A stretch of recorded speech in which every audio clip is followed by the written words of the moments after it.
Среди жителей Нерюнгринского района немало известных людей, которые своими увлечениями или профессиональной деятельностью прославили Южно-Якутский край. Мастера слова занимают в этом списке особое место. О некоторых из них и о новом сборнике стихотворений расскажут наши корреспонденты.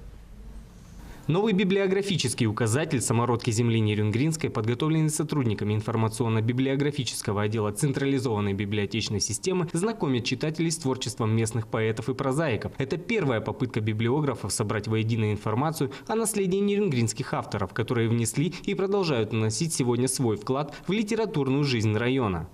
Подача таланта может происходить везде и всюду. Можно и общаться прямо на улице. Вот я сегодня встретилась с человеком совершенно незнакомым. Он ко мне подошел, и мы обменялись стихами. Вот просто почему-то друг друга узнали. Можно выступать в школах. Или вот, допустим, Татьяна Ивановна Знамечкова. Она ведет литературную гостиную «Встреча». И под свое крыло она приглашает всех талантливых музыкантов, поэтов, людей, творчества. Вот, и они делятся своим творчеством со зрителями.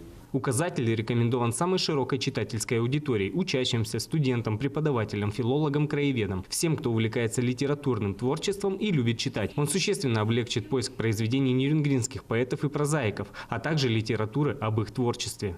Очень большую работу проводит библиотека. Вот этот сборник, который сегодня выпустили, он будет очень популярен, потому что тех, кто постоянно работает с книгами, с поэзией, например, творческий вечер ты проводишь, да, ты уже не будешь много там книг искать, там заходить в сеть. Ты открываешь книгу, там биография, наводящие вопросы, если что нужно, уже раз быстренько нашел, какие стихи. Это очень важно. Справочное пособие вобрало в себя информацию о 59 авторах, о каждом из них приведена библиографическая справка, а также библиография литературных произведений, опубликованных отдельными изданиями в сборниках на страницах местной, республиканской и российской печати. Указатель включает более 1200 записей. Игорь Акимов, Аял Амосов, Нерюнгри.